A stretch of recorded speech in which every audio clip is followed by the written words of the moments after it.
ఓం నమో నారాయణాయ. శ్రోత మహాశైలకు, ప్రేక్షక మహాశైలకు శుభాభివందనములు. మహాశైలారా, మనము ఈ ఎపిసోడ్ నందు మీనరాశి వారికి జూలై నెలలో ఆషాఢ మాసంలో ఎలాంటి ఫలితాలు కలుగుతాయి అనేటువంటి విషయాన్ని గురించి మనము తెలుసుకుందాము. ఆ తెలుసుకొని దాని తగినటువంటి పరిష్కారాలు కూడా మనము చేసుకుంటే మన పనులన్నీ కూడా నెరవేరుతాయి.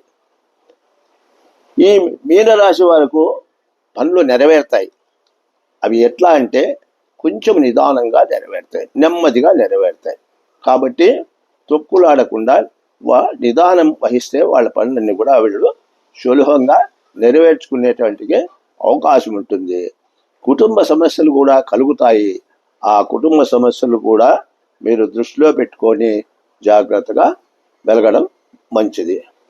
మంచి వారితో పరిచయాలు కలుగుతాయి.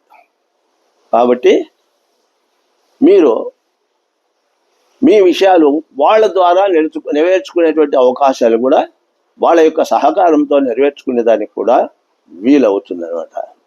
ప్రయాణాలు కూడా ఏర్పడతాయి ఈ యొక్క రాశి వాళ్లకు.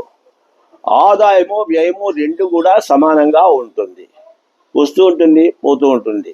కాబట్టి దాని గురించి ఆర్థిక విషయంలో కొంత సమస్య లేనిగట్లే మీకు ఉంటుంది. ఆరోగ్య విషయంలో జాగ్రత్తగా అవసరము. దైవారాధన చాలా ముఖ్యము. ఆ దైవారాధన వల్ల మీ యొక్క సమస్యలన్నీ కూడా తొలగిపోతాయి. కుటుంబ సమస్యలు కూడా నెరవేరుతాయి. ఆరోగ్యం కూడా బాగా ఉంటుంది. ఈ రాశి వాళ్లకు ఈ నెలలో ఆరోగ్యము బాగా ఉంటుంది. మొత్తం మీద ఈ మీనరాశి వాళ్లకు కొంత శుభ ఫలితం, దైవారాధన వల్ల శుభ ఫలితాలు చేకూరుతాయి. కాబట్టి ఇంతవరకు మనము ఈ యొక్క మీనరాశి వాళ్ళకి ఏ విధంగా ఉన్నది తెలుసుకున్నాము.